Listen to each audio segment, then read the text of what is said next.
अस्सलाम वालेकुम।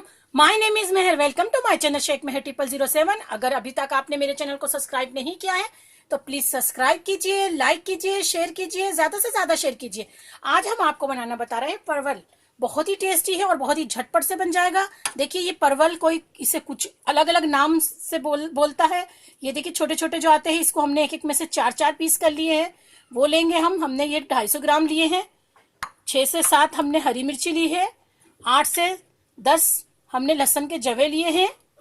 Half table spoon हमने जीरा लिया है। नमक टेस्ट के हिसाब से जाएगा। तेल जरूरत के हिसाब से जाएगा। चलिए इसका मेथड हम आपको बता देते।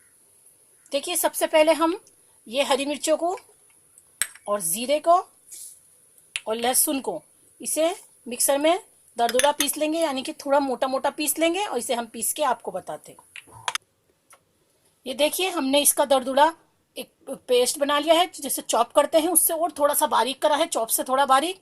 अब हमने चूल्हा चालू कर दिया है, उस पर कढ़ाई रख दी। कढ़ाई में हमने ऑयल डाल दिया है। ऑयल हमारा गर्म हो चुका है। उसमें हम ये जो परवल है इसको हम फ्राई कर लेंगे और डीप फ्राई करने हैं। और डीप फ्राई करके हम इसको निकाल लेंगे।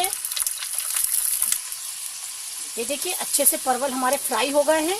अब हम चूल्हे को बंद कर देंगे और हम इसे निकाल के एक बॉल में अलग से निकाल लेंगे इसको।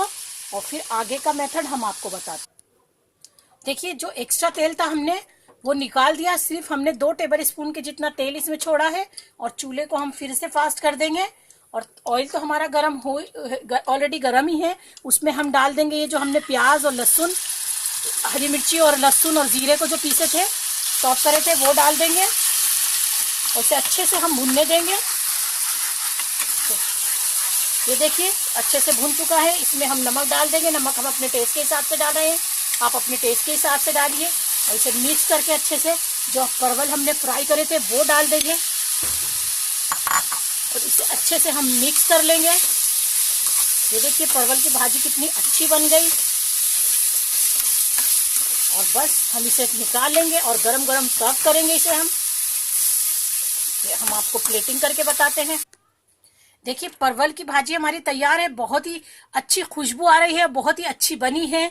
टिफिन के लिए आप बना सकते हैं। इसे बना के 1 से 2 दिन फ्रिज में भी रख के खा सकते हैं। और क्योंकि इसमें पानी का इस्तेमाल नहीं हुआ है और ये ऑयल में ही बनी है, बहुत ही अच्छी है। ज़रूर ट्राई कीजिए, मेरे तरीके से बनाइए। मुझे उम्मीद है कि आपको ज़रूर पसंद आएगी। अगर मेरे आइडिया और मेरी रेसिपी आपको पसंद आ रही है तो मेरे चैनल को सब्सक्राइब कीजिए, लाइक कीजिए, शेयर कीजिए। मुझे दुआओं में याद रखिए, कमेंट्स भेजना नहीं भूलिए। Thank you friends, bye.